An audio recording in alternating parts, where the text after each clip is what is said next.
সাইয়েদনা মূসা আলাইহিস সালাম আল্লাহর একবার জিজ্ঞেস করলেন, আল্লাহ মাইয়াকুনু জালিসি ইয়াউমাল কিয়ামা, আল্লাহ আমার সাথে কিয়ামতের দিন জান্নাতে সাথী কে হবে? আল্লাহ বললেন, জালিসুকা ফিল জান্নাতি জাজ্জা, তোমার সাথী হবে কিয়ামতের দিন বিচার শেষে জান্নাতে যখন ঢুকবে তোমার সাথী হবে একজন কসাই। কসাই চিনেন? কি করে? গোশত কাটে। সাইয়েদনা মূসা আলাইহিস সালাম অবাক হলেন, ঘটনা কি? কসাই, আমি হইলাম নবী আর আমার সাথে জান্নাতে থাকবে? হাউ কাম ইটস পসিবল, এটা কিভাবে সম্ভব? আল্লাহ বললেন, নিজেই দেখে আসো এটা কেমন কসাই। সাইয়েদনা মূসা আলাইহিস সালাম ছদ্মবেশে কসাইয়ের দোকানে দাঁড়িয়ে রইলেন। দেখলেন স্পেশাল বিশেষ কোনো আমল নাই, কসাই শুধু গোশত কাটে, গোশত বিক্রি করে।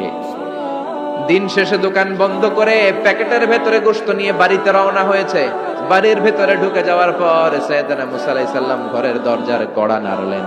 কসাই বলে, মান আনতা, তুমি কে?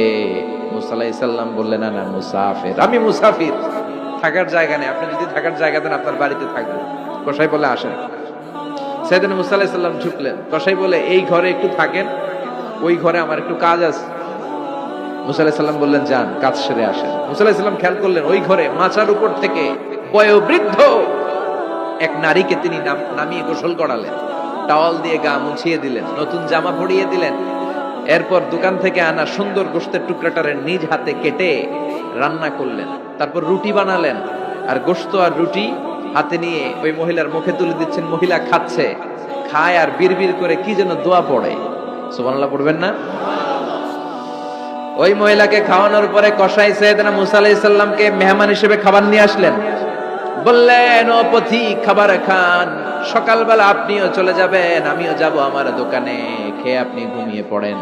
মূসা আলাইহিস সালাম বললেন, ততক্ষণ পর্যন্ত তোমার আনা খাবারে আমি হাত দিব না যতক্ষণ না তুমি বলবা ওই মহিলাটাকে। কসাই বলে, হাদিহি উম্মি, এটা আমার মা। হাদিহি উম্মি, এটা আমার মা। এই দুনিয়ায় এই মা ছাড়া আমার কেউ নাই, আমিও ছাড়া আমার মায়ের কেউ নাই। তাই প্রতিদিন দোকানের কাজ শেষ করে গোশত এনে রান্না করে আমার মারে আমি খাওয়াই। হাদিহি উম্মি, এটা আমার জনম দুঃখিনী মা। সাইয়েদনা মূসা আলাইহিস সালাম, বুঝলাম তোমার মা, কিন্তু তুমি যখন রুটি তোমার মায়ের মুখের ভেতরে তুলে দিচ্ছিলে, তোমার মা বিড়বিড় করে কি যেন পড়লো, কি পড়ে তোমার মা? কসাই বলে, আমার মায়ের একটা পাগলা দোয়া আছে। কি দোয়া? আমি জানি কশিন কালো এই দোয়া কবুল হবে না। আবেগের বশবর্তী হয়ে প্রতিদিন আমার মা আমার খেদমতে আমার উপর এত সন্তুষ্ট হয়ে যায়, এত খুশি হয়ে যায়। আমার মা প্রতিদিন বলতে থাকে, আল্লাহুম্মা জাআল ইবনি জালিসা মূসা ইয়াউমাল কিয়ামা। ও আল্লাহ, আমার ছেলের খেদমতে আমি এত সন্তুষ্ট, আমার ছেলের উপর আমি এতটাই রাজি খুশি।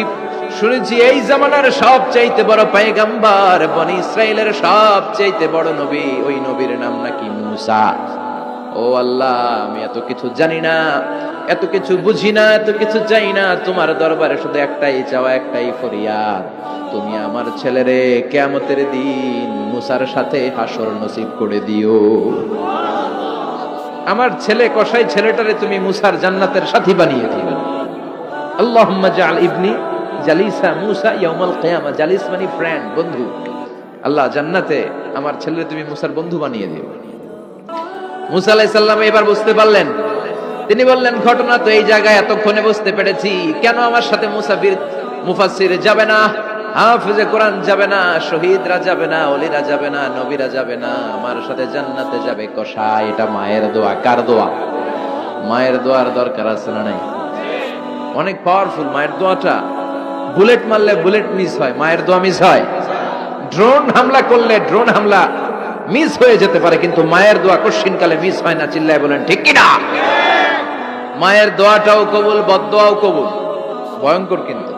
মা দোয়া করলে কবুল হয়, কিন্তু বদদোয়া করলে কবুল হয় না। এরকম হলে it was not a big deal, এটা বড় সমস্যা ছিল না। কিন্তু দোয়া করলেও যেমনি কবুল, বদদোয়াটাও কবুল। এজন্য খবর আছে না নাই?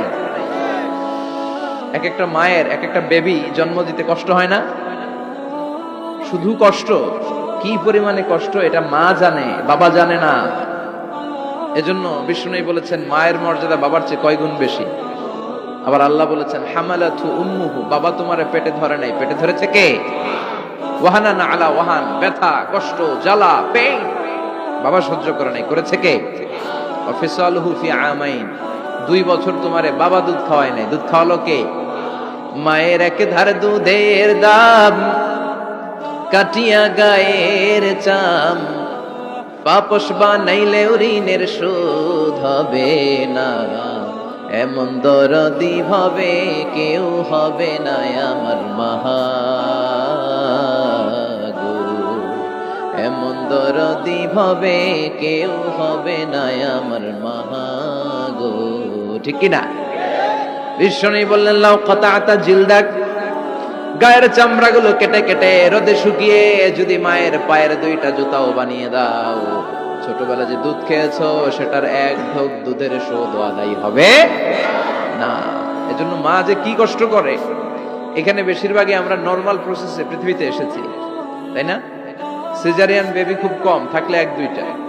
নরমাল প্রসেসে একটা বাচ্চাকে ডেলিভারি করতে একটা মায়ের যে কত কষ্ট হয় আপনি কল্পনাই করতে পারবেন না। চিকিৎসা বিজ্ঞান বলে একজন সুস্থ মানুষ, ব্যথার একটা ইউনিট আছে, মাত্রা, ব্যথা মাপার একক, 45 ইউনিট পেইন বা ব্যথা একজন মানুষ সহ্য করতে পারে। ব্যথার তীব্রতা বা মাত্রা যদি 45 ইউনিটের বেশি হয়, যদি ছাড়িয়ে যায়, হয় লোকটা বেহুশ হবে, নয় মরে যাবে। আমার আর আপনার মা যখন আমাদেরকে নরমাল প্রসেসে ডেলিভারি করেছেন, তখন তারা 45 না 57 ইউনিট প্লাস 57 থেকে 60 ইউনিটের পেইনও তারা ছাড়িয়ে গেছে। 57 ইউনিটেরও বেশি ব্যথা তারা সহ্য করেছে, যেটা কোনো অ্যাক্সিডেন্টে আপনার দেহের 206টা হাড্ডি আছে তো, 20টা হাড্ডি একসাথে কোনো অ্যাক্সিডেন্টে ভেঙে গেলে যত ব্যথা তার চেয়েও বেশি ব্যথা। এজন্য মায়ের মনে কষ্ট দেয়া যাবে? মায়ের মনে কষ্ট দিয়ে জীবনে কেউ সফল হতে পারে নাই।